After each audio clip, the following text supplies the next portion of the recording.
Hi, my name's Danny Savage, and today I'm going to talk to you about one of my favorite westerns, maybe two actually. William Wyler's The Big Country and Andre Toth's Day of the Outlaw. Now, the western is actually a genre. I would never say it's a genre. It's a go-to genre for me. But with that being said, it's one that I've really grown to appreciate more the older I get. And yeah, and I've seen some great westerns this year, actually, for the first time. One of which is The Big Country.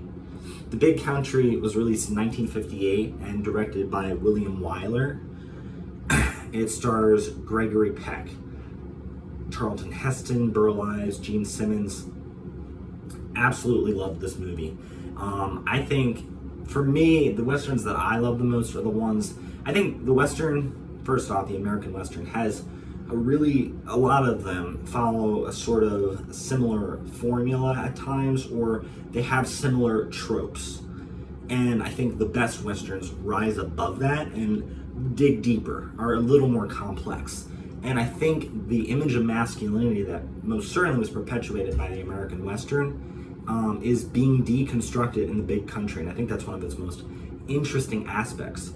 You know, because this image of masculinity that you see in a lot of American Westerns is, strong man and, doesn't show much emotion, is, comes in to save the day and won't say no to a gun duel, So in here we have Gregory Peck, who's a man of the East.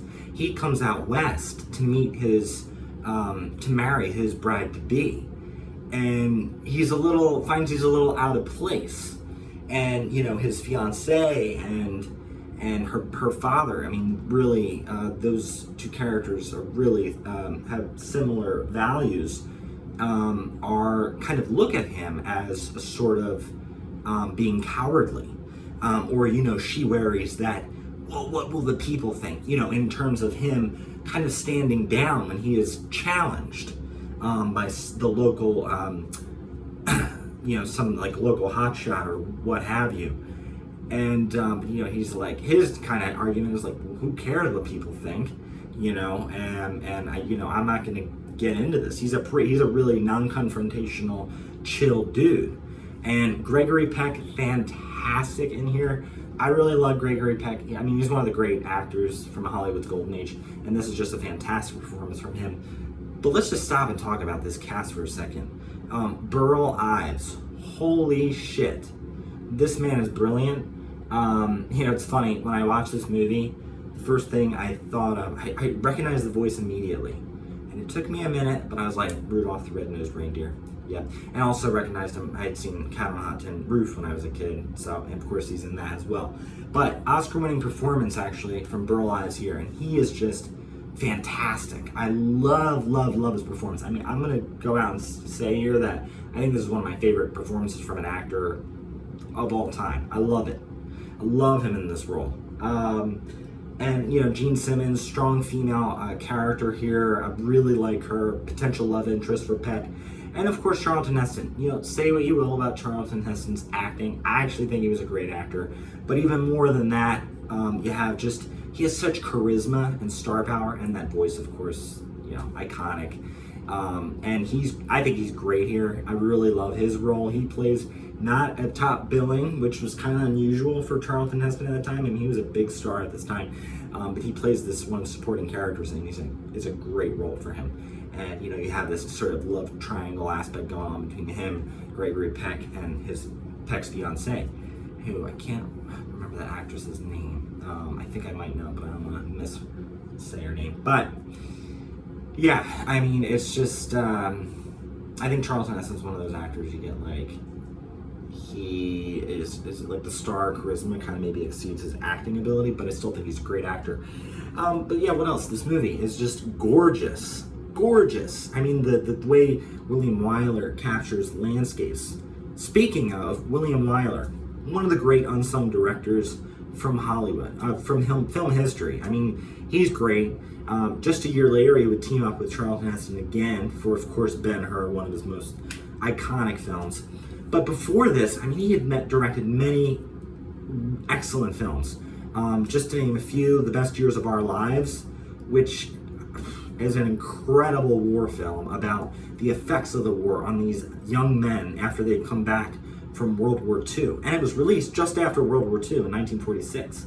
And it really gets to that, the psychological repercussions of war. It gets to that, and it's just a beautiful movie. That movie is one that's just really stuck with me. That might even be William Wyler's best movie. But, to name another few, he also one of the great actor-director pairings. Now I'm getting off topic, but one of the great actor-director pairings, you had Bette Davis and William Wyler. Oh my God, when they got together, it was just like dynamite. I think he brought the best out of her. Of course, Bette Davis is one of my favorite actors. But yeah, they did, I believe, 3 films together, and they're all 3 are great. You have Jezebel, The Letter, and The Little Foxes. So yeah, just excellent direction in The Big Country from William Wyler. I think one of the great unsung directors in Hollywood, in film history. And yeah, I also just love the score in this movie is incredible as well. Iconic film score, and just the build-up. It really, this movie moves. I couldn't believe it. This movie, I think, is almost 3 hours long. It went by like that. I mean, it is a quick, and I was never bored. It just moves. And then you get that fantastic finale. Oh my God, I gotta see where that was filmed, because that is absolutely stunning. That canyon is just incredible. And that just, I love, it's so well executed. I don't want to give any spoilers. The Big Country, fantastic. And I'll just say a quick word about, just because I feel like this is getting a little long, the other Western that I saw this year that just I really loved. It was both of these were just big surprises for me. And that is Andre Toth's Day of the Outlaw. I think this is a really overlooked movie that I caught, both of these I caught on Criterion Channel. And Day of the Outlaw, the reason this one piqued my interest is because it came just a year later from The Big Country, 1959, and it also stars Burl Ives. I was like, oh shit, Burl Ives, I want to see this. And again, he's fantastic in this. I mean, he really, and also interesting in terms of images, we talk about images of masculinity, and just the hero, because the main hero of the story is kind of blurry, and I mean, the guy that you kind of think maybe has questionable morals. So it's really interesting the way it plays with that, because that's certainly like another aspect of the Western is just like heroification and what have you. So 2 great Westerns, The Big Country and Day of the Outlaw.